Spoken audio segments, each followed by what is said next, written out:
Hi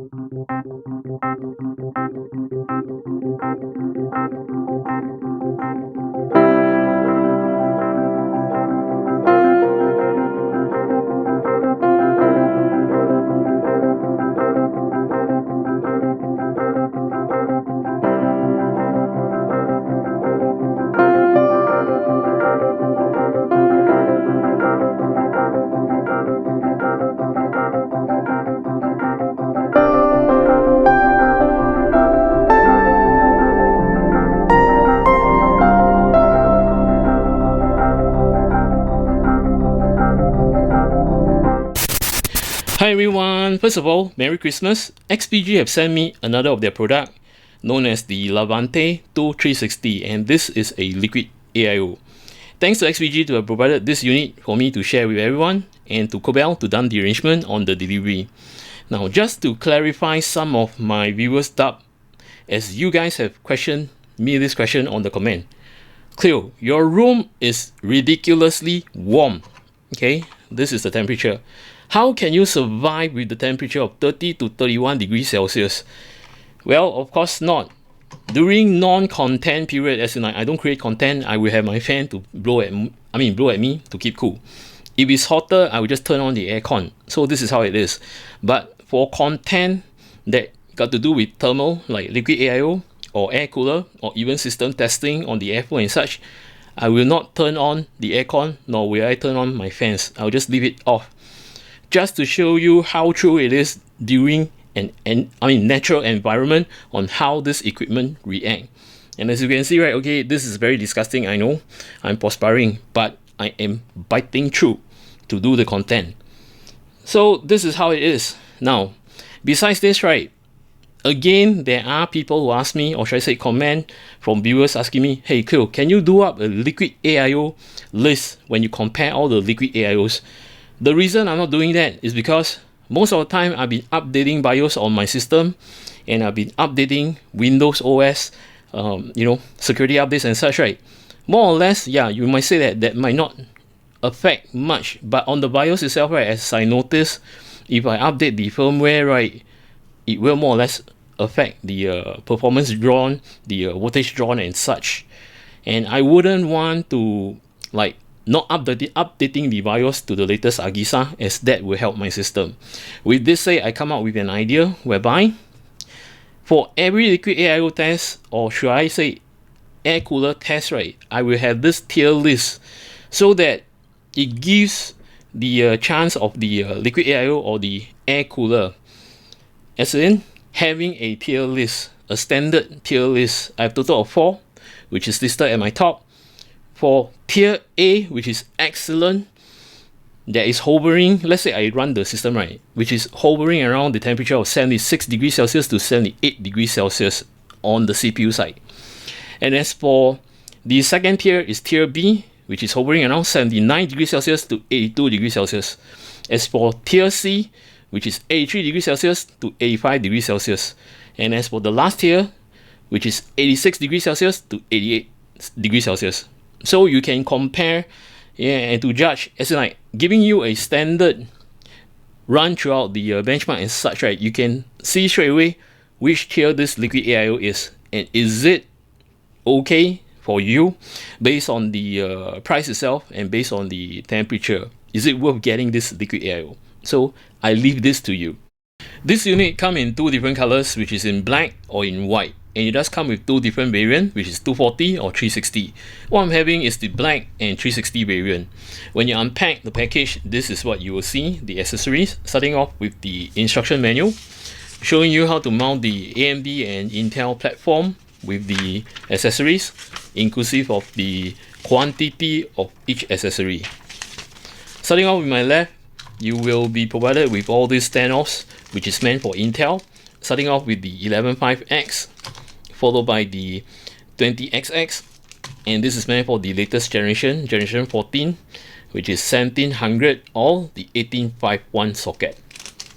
Of course, you'll be provided with a Intel bracket, nicely done, labeled, and this is meant for you to mount to the block, so that you can mount the whole block to the IHS Now when you're fiddling with this, right, please be careful, it's pretty sharp as I noticed over here, so take note on this.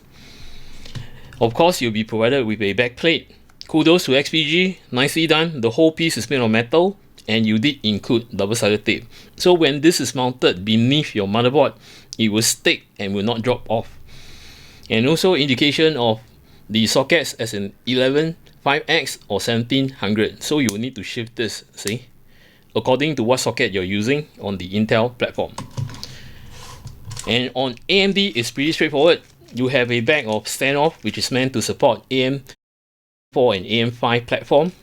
And of course this bracket, again, nicely done with the AMD. And do be careful again, this is pretty sharp.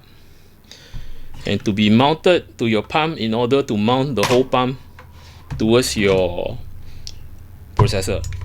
Next, you have a bag of 12 short screws.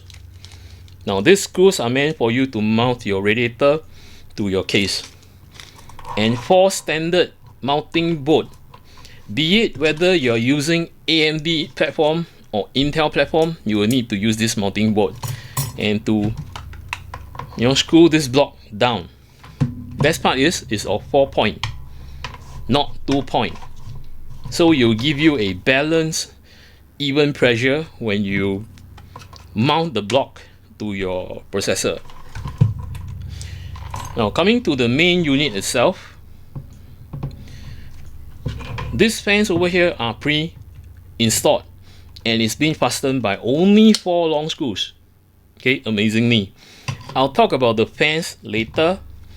Right now, to go through with you the radiator. Now the radiator itself is made of aluminium and it has a very sturdy shape. There are no unnecessary label on the sides, as you can see, on both sides. And it has a nice braided tube. See? And this tube length is of 400mm.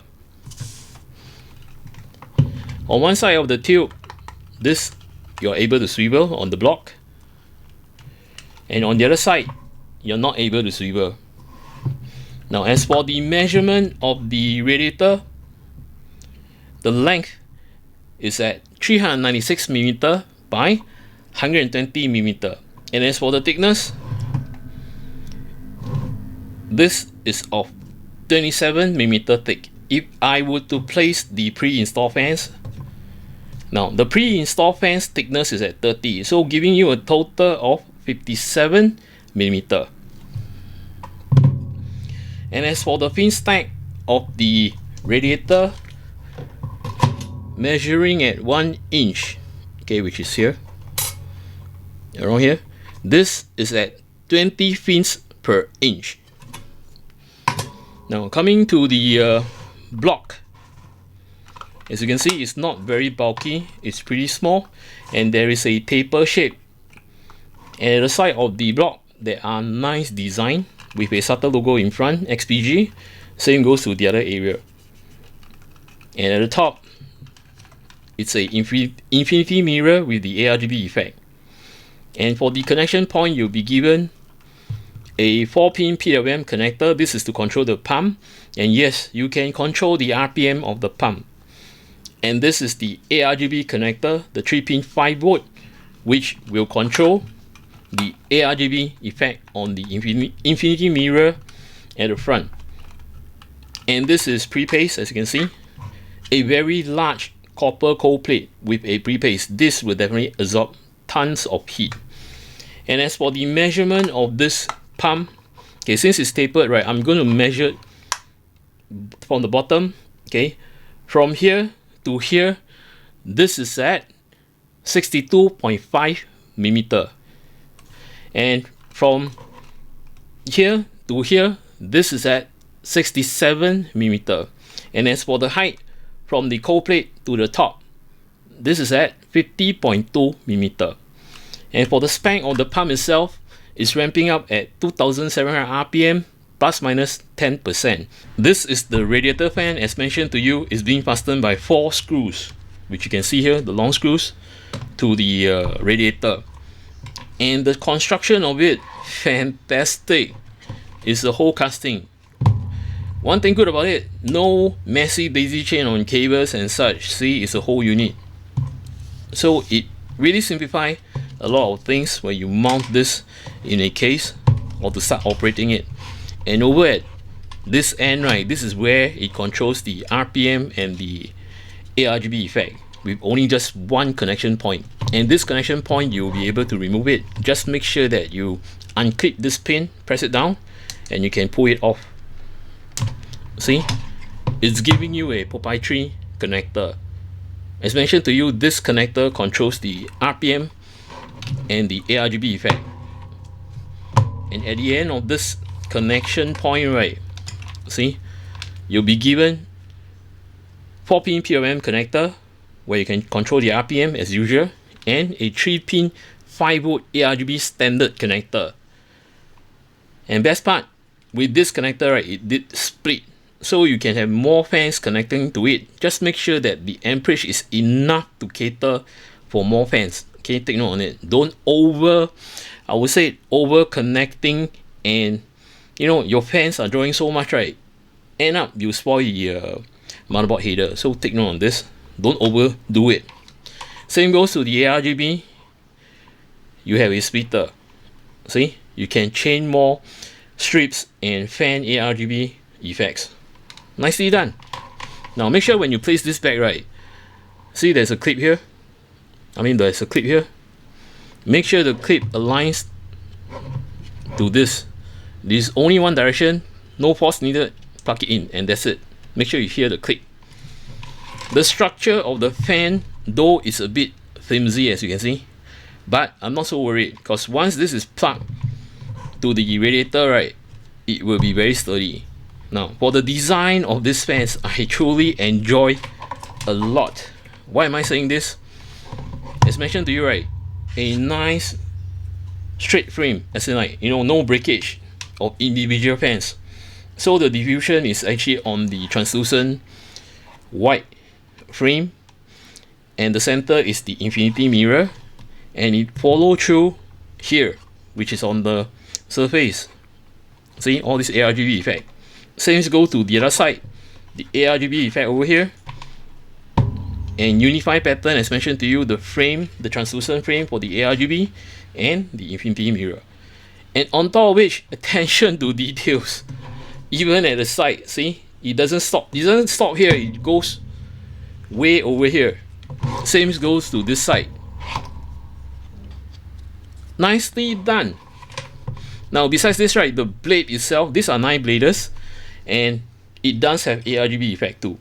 And at the center, these are infinity mirror. And addition to it, look at the inside. This fan is actually full of ARGB. Aesthetically, hell, a lot of it. So as you can see, each fan section, right, inside the frame itself, it has this circular translucent ARGB stuff. Nicely done. Now as I measured the unit itself, right, okay, this is 360 followed by 120, but the thickness itself is 30, as mentioned to you. When I take a closer look on this fan blades itself, right, supposedly this is actually 120, but as you can see, it closer up. So this blade in fact is not 120, it's 100 mm. Take note on this. Now as for the specs of the fans, I will not mention about the model number. This is actually very, very long, so you can just pause and take a look. Now as for the drawing current, as mentioned, each individual is drawing 12 volt, okay, and it has a amperage of 0.18 ampere. If you total up the 3 fans together, right, it's giving you a 0.54 ampere. So this tells me that 3 of these fans, right, with this 4-pin PWM connector, right, you can connect to any of the fan headers on your motherboard, as most of the fan motherboard is at 1 ampere. So it's more than sufficient to run these 3 fans. Now besides this, right, these are hydraulic bearing fans and has a speed of minimum 800 rpm to 2000 rpm, plus minus 10%. For the static pressure is at 2.04 mm H2O, and as for the airflow is at 58 CFN, plus minus 10%. And for the noise, the max noise of each fan is at 29.33 decibel. Well done. Now, besides this, right, just want to show you something real cool. You're not supposed to actually do this when you purchase it, but I just find that for cleaning these fans, right, is fantastic. Why do I say this? Now, if you take a look, see, let me just detach this. Oh, besides this, I have deliberately taken off the rubber grommets. I forgot to mention, both sides will have rubber grommets.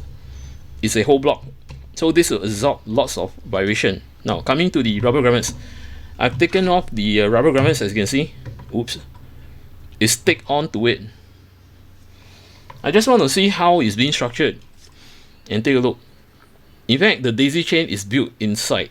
I'm not going to take out the cables, but just to show you how well it is built.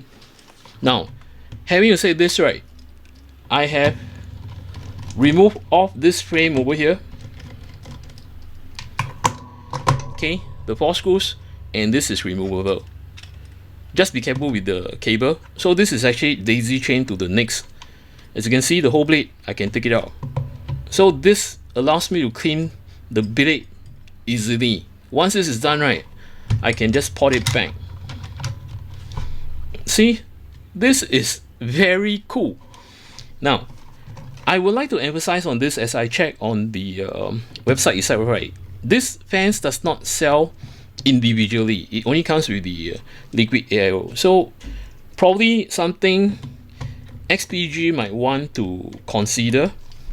Maybe you can come out with this model of fans that have 240 and 120. Reason for this, right? Most of the DIY builders, right, they would prefer to have matching fans. Know what I mean? It's like the whole case with the similar fans.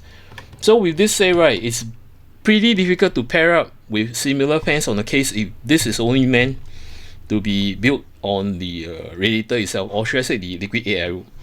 So this is something that, you know, XPG should think about it. To have a 240 variant, okay, to be bought individually, or the 120, so that it will match the whole case. Mounting for Intel platform, by the way, this is a 1700 socket. First thing to do, flip over your motherboard.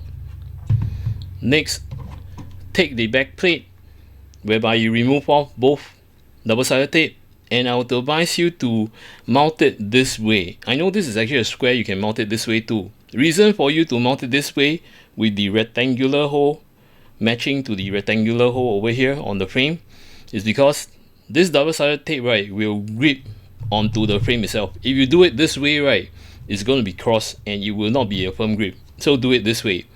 Now, next thing you need to do is on the back, this is the front where you have the double-sided tape.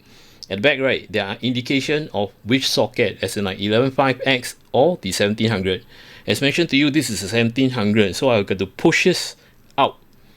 Okay, just an illustration. See, I got to push all these 4 points out.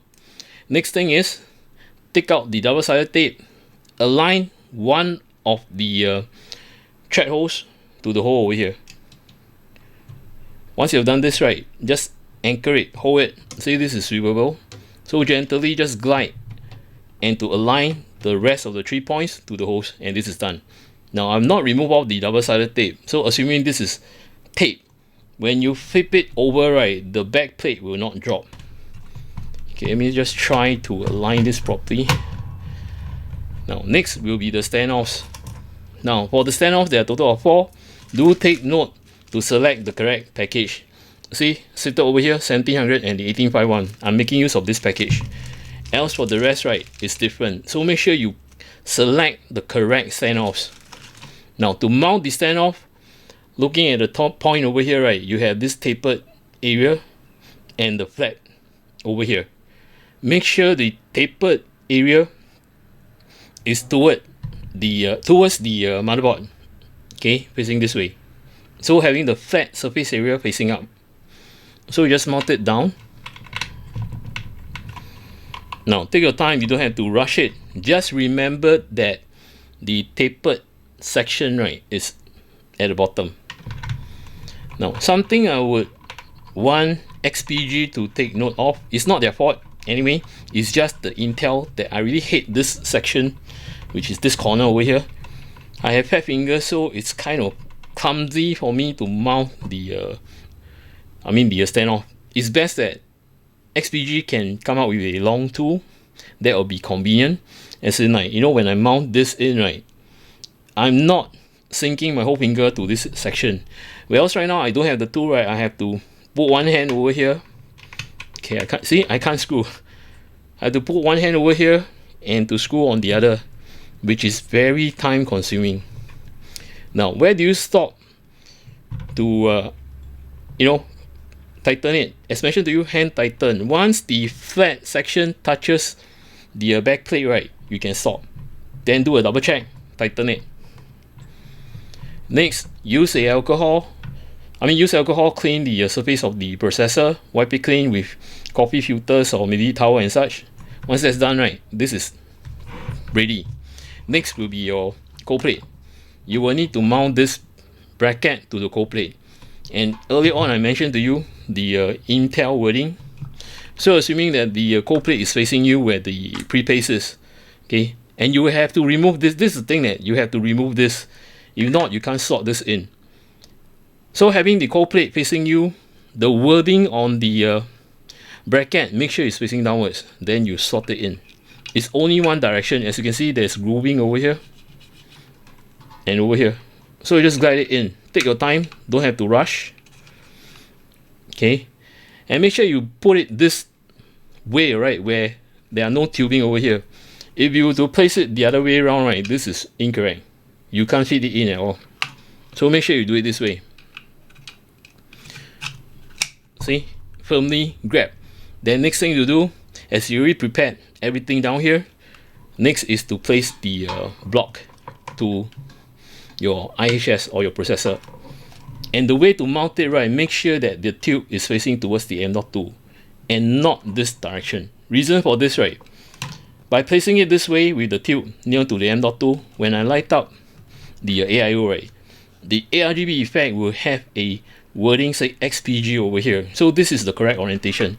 If you put it this way, right, the orientation of the wording will be down here, and this screen is not rotatable because it's a fixed thing. So take note on this. And XPG have deliberately done it this way because they want you to mount it this way to have good cooling results.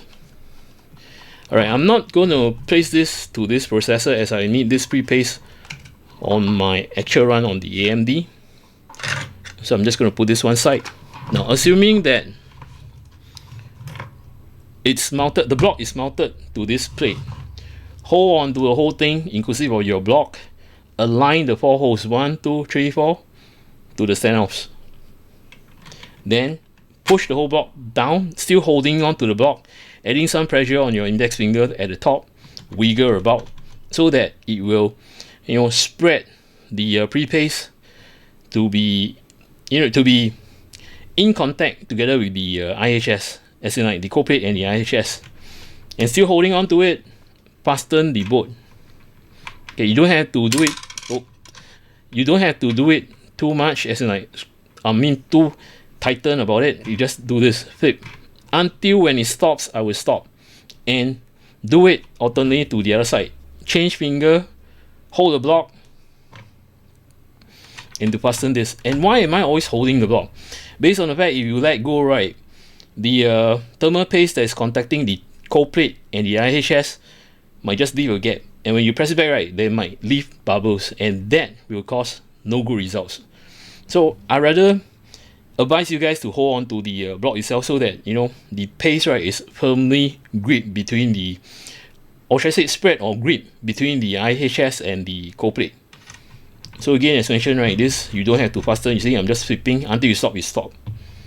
And I'll do it over here, same thing. And I hate this corner. It's okay. Stop, done. Again, I switch hands, see? Still holding on to the cold plate. This is just a motion illustration, right? So once this is done, right, still holding on to the cold plate, do not leave it. Take your screwdriver to tighten.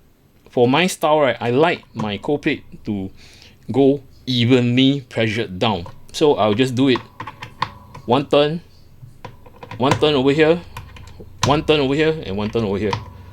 Continue the pattern of doing it alternately, so that your cold plate, right, will be evenly pressed. Now some of you might want to do this way. It's up to you. You will turn this 3 turns, 3 turns, 3 turns, 3 turns. You just want to be fast.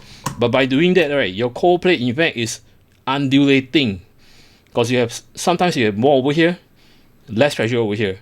So I'd rather do it, with patience, one at a time. Assuming this is done, next step you need to do is to do the connection point. Now, starting off with the pump, you have this 4-pin PWM connector. Do this first. This is to pump your motor on the pump itself to rotate. So connect this to your motherboard. Now, be it MSI, ASUS, ASRock, or even Gigabyte. Look for the AIO pump header. It might be labeled as pump_system1, or maybe AIO_pump, which is on ASUS, and Gigabyte, same thing. And for ASRock will be W_pump. Okay, why am I very particular about this? It's because that header is specifically meant for your pump, and it does give proper amperage to rotate your pump block. So I know that over here, right, it's either you read the instruction manual of the motherboard, or you can see over here. Okay, not so sure if you can see. So you see it says that this is AIO pump, and this is CPU_fan, and this is CPU_op. So I will plug this to the AIO pump, and this will be done, followed by your ARGB, which is meant for your pump ARGB effect. Oh, I forgot to mention that at the side, right, this is also with ARGB. Okay, the translucent thing. So plug this connector to your ARGB 3-pin 5V connector. Final step is your radiator fans. You have this connector. Again, you have two connectors. First to deal with is the 4-pin PWM connector. This is to rotate your radiator fans. Again, be it ASRock, ASUS, Gigabyte, or even MSI, plug it to the CPU_fan. Okay, I repeat it again, CPU_fan, because this will be the master controller where you can control the RPM, the fan curve for your radiator fans. Now, some of you might fancy to plug the CPU_op. I wouldn't advise you to do that, especially for ASUS board, because for the CPU_op, right, it does not have a dedicated control. It will follow whatever you have done the fan curve on CPU_fan1 or CPU_fan to follow it. Okay, so don't plug it to the CPU_op unless it's Gigabyte board. But do check on the UEFI, see if the CPU_op is controllable. But I would say that at all times, right, all the motherboard brands, right, just plug your radiator fans to the CPU_fan. Now, the final step, which is the ARGB, plug it to the header if your motherboard have it. So if you plug it separately, right, you can control the ARGB separately, as in like the pump is to the pump, the fan is to the fan. But in the event if your motherboard does not have additional ARGB header, do not panic. Okay, sometimes it's actually located at the bottom, and you wouldn't want to reach this to the bottom because it's too short. What you can do is, on the pump itself, right, the ARGB connector, there is a splitter. You can plug this, the ARGB radiator fans connector to the pump ARGB splitter. And once you have done this, right, you'll be able to control the ARGB effect on both the fans, the fans and the pump. But do take note when you're doing this. This is daisy chain. Whatever you have controlled in your motherboard ARGB, right, on the pump itself, right, your fans will follow. You can't do it separately. And that's done. Mounting on AMD platform, first thing you do, be it AM4 or AM5. By the way, this is a AM5 platform. Remove off the screws on the original bracket with your screwdriver. Once that's done, you can remove this bracket. Now, when you remove this, right, put this in a safe place. Do not lose it. Next, mount the standoffs. Now for AM4 and AM5, it may use of the same standoff, and I think there is an error on the package itself which says AM3. It doesn't support AM3, only AM4 and AM5. With this said, right, looking at the standoffs, one side you have lines and a tapered area, the other side is flat. Make sure the flat area, right, is pointing upwards and the tapered with the lines facing downwards. So you just mount it in. By the way, the indication is pretty straightforward. Why is it the lines facing downwards? As you can see, right, the thread over here is wider, the thread over here is narrower. So the mounting bolt itself, right, will only fasten through the narrow path, narrow thread, and not the wide thread. Oops. So I'll just mount it in. Again, as a reminder, the lines that you see, right, it should be facing downwards together with the tapered area. And when do you stop? When you screw until the flat tapered area touches the thread holes, right, and you can't screw any further, right, that's where you stop. See, I stop. And once this is done, a final check, do a hand tighten. Next, prepare the block. Now for the block itself, you will need this bracket, and the wording should be facing downwards where your cold plate is facing towards you. Okay, I repeat that again. Cold plate facing towards you. The wordings AMD should be facing downwards, and you slide it in. And this is the way to slide in, and not through the back where the holes are, or should I say the tube are. Okay, this is incorrect. You should do it this way. And one thing that I kind of dislike is I have to remove this in order to slot in. So we got to be careful with the prepaste. See, I was actually doing it in joint run and I just smudge it. So do be careful with it. Then you can just slide this in. Now when you slide this in, right, it's only one direction. Okay, let me just grab. See, it slides in. Okay, make sure you slide it all the way in. Now, then next, you can clean off your IHS with alcohol and a wipe. Make sure it's dry and clean. Then you can mount your block. Now, to mount your block, okay, to mount your block, just take note that your tube, right, should be facing towards the M.2 and not towards the RAMs. Reason being, right, when you light up the ARGB effect on the surface, the XPG logo will be down here, the wording. So it will be better orientation to be this way. In fact, XPG have, already tell us that this is the correct orientation, having the holes below the, having the holes near the M.2 instead of the RAMs. So we have the correct labeling. So aligning this 4 holes over here, right, to here. Now I'm not going to mount this to this motherboard, as I will be doing a review on this MSI B850 M Power. The actual board that I'm going to run is actually on the B850 M mortar. Okay, let me just put this. So assuming that this bracket over here, right, it's already mounted with the block. So when you place it down, right, make sure you hold onto the block. Align the 4 holes as I mentioned. Okay, press it down, wiggle a bit, hold on to the block while you fasten the bolt. Now to fasten the bolt, I'm just doing this. Once it's stopped, right, I will just stop. Okay, if you want to feather the other side, you can just hold the block over here and change hands, so it's easier. And why am I holding the block itself? Based on the fact that once you have pressed this down, right, the thermal paste between the cold plate and the IHS, right, you wouldn't want bubbles. So that's the reason why I hold on it, and that will yield very good result. So assuming that all is done, okay, I'm just going to fast forward.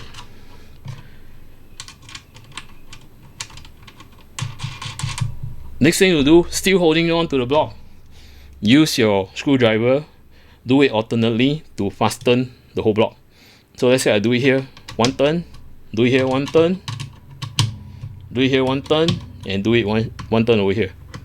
Continue with the motion. And why do I do it 1 turn and 1 turn? I want the leverage of the cold plate, right, to force down to the IHS evenly.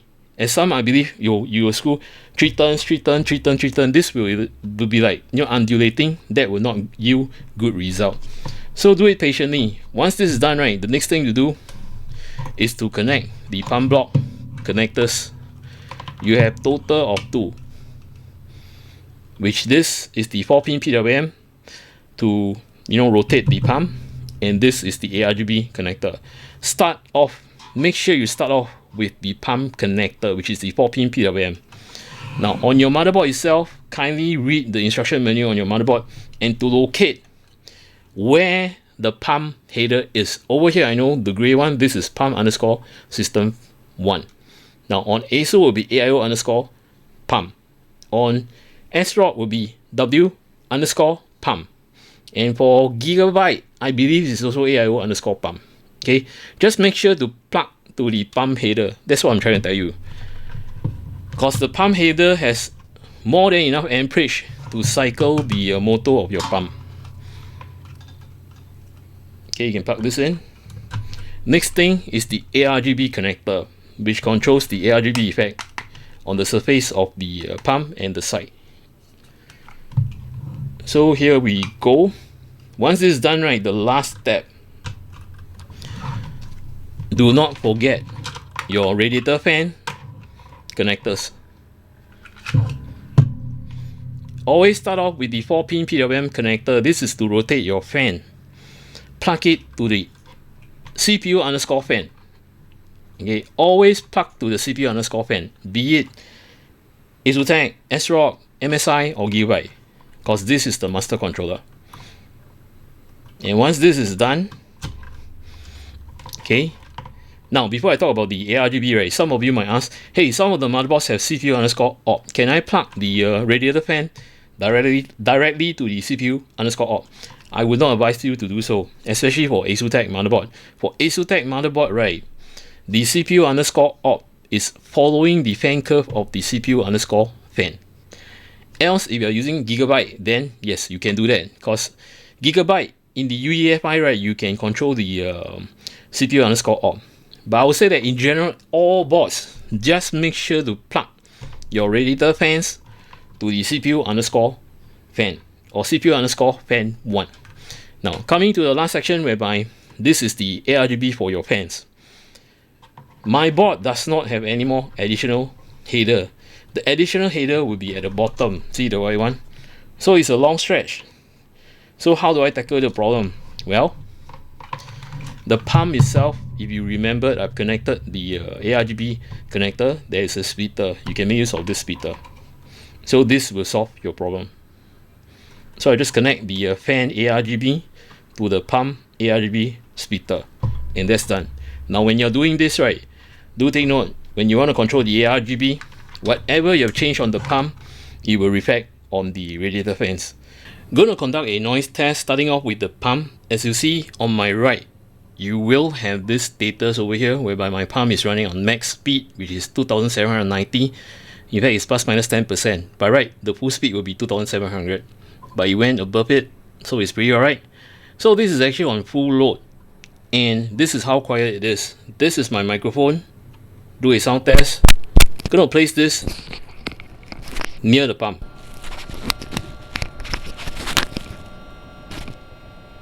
And this is how it sounds like when the pump is at full load, but not the fans.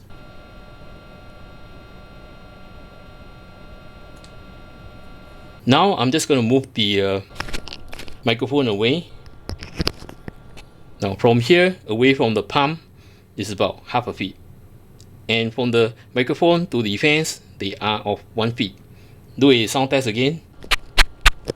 Now, this is on idle.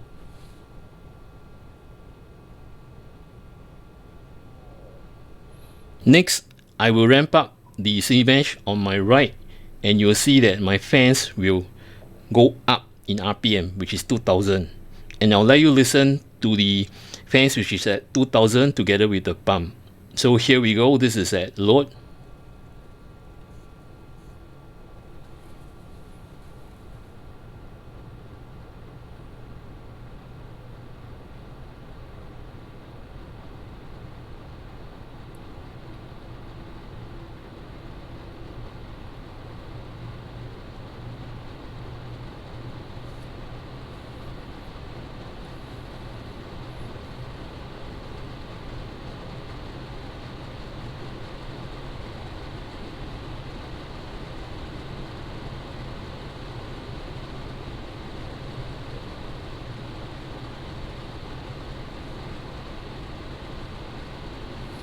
See, this is how loud when the fans is ramping up at 2000 RPM and the pump is running at full load.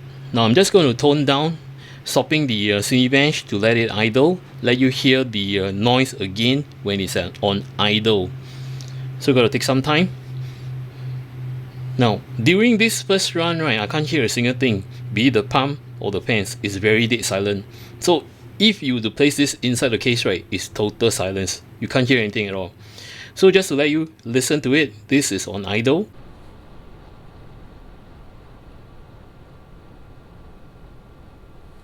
And again, I'm going to ramp up the Cinebench and let you listen to the fans when they are at 2000.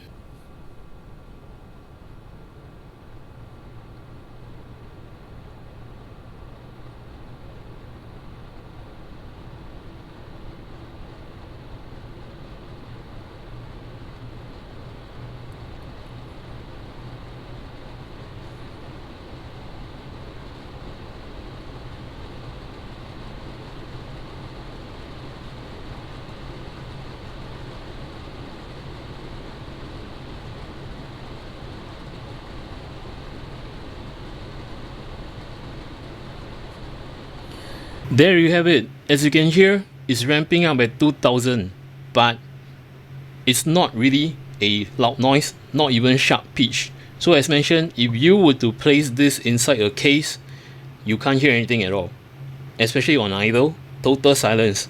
But when it ramp up, right, same thing, you can't hear a single thing. It's just a very quiet hum. Now I'm just going to do a thermal test on this, and this is my room temperature. These are the components which I'll be using to test the thermal on this liquid cooler. I'll be using a AMD Ryzen 9 9950X processor. For the motherboard, I'll be using a MSI Morta B850M. And as for the RAMs, a 32GB kit coming from King Bank. These are the cache latency, the bus speed, and the voltage. And of course, in UEFI, I've enabled the Expo on. Besides this, I've done a slight tweak on the VSOC. As you can see here, I've set it to -0.15 volt. Sorry, I've set it to 1.15 volt. So I wouldn't want my RAMs, where it communicates with the processor, right, to draw more than 1.2 volt. Okay, that is pretty dangerous. Now, this is not the RAM default pooling array, so don't get it mixed up. This is just the communication voltage between the RAMs and the processor. Now, for the PBO2 limits, right, I've done default, which this processor, right, PPT at 200, or should I say 200 watt, the TDC at 160 ampere, and EDC at 225 ampere. For the curve optimizer, I've set the two CCDs, which is CCD 0 at -15 and CCD 1 at -10. For curve shaper, I only make use of 3 frequency point, which is the medium frequency, high frequency, and the max frequency. And all these frequency point, right, each have 3 thermal points, which is low, mid, and high. But I've set it all to equal.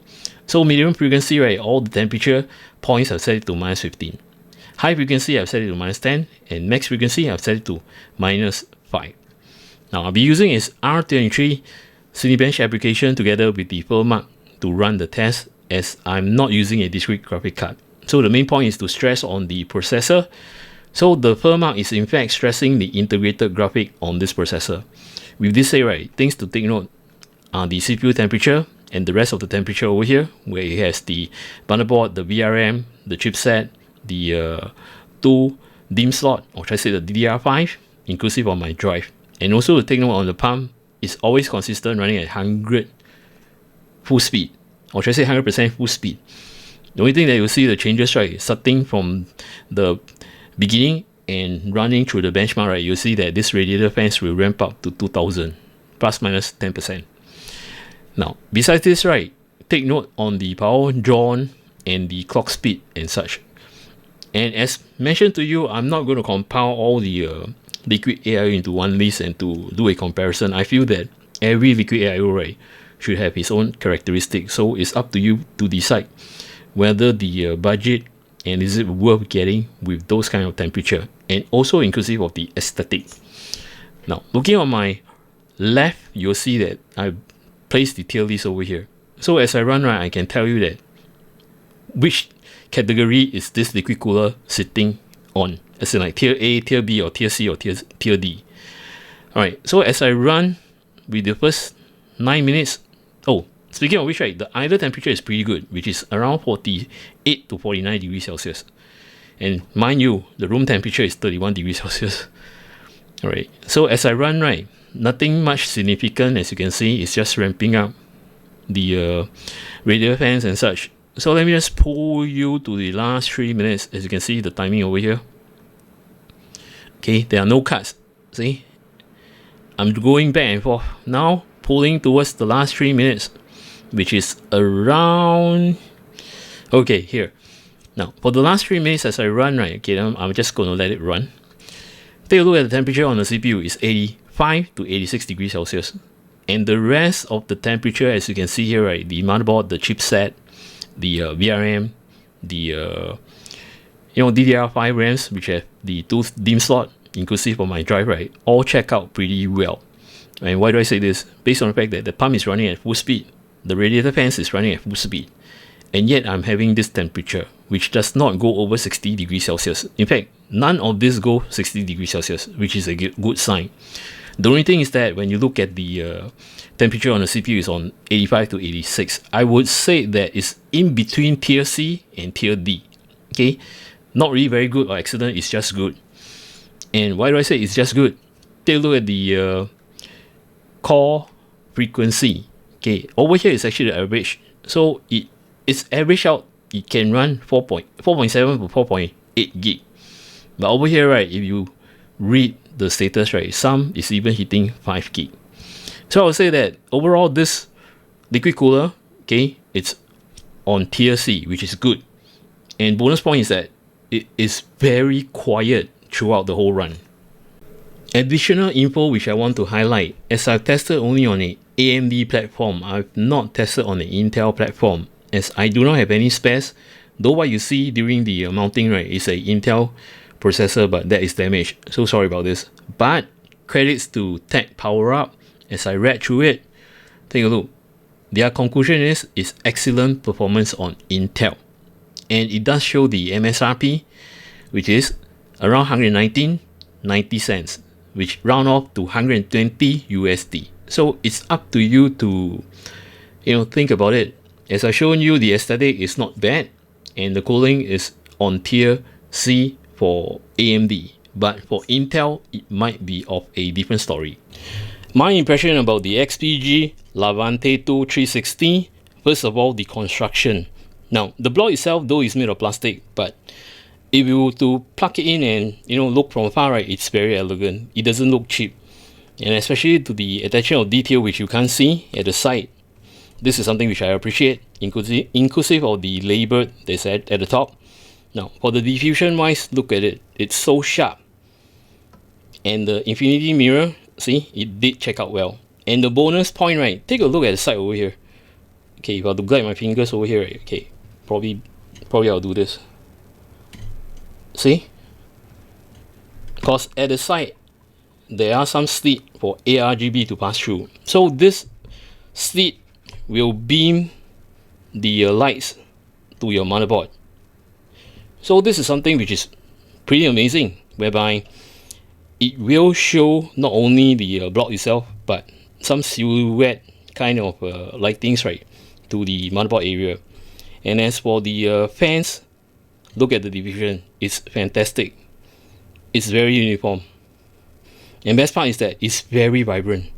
My ISO right now is actually 75, so you can imagine that having a ISO 75, right, is in fact to try to dim down the lights, but it's still very bright.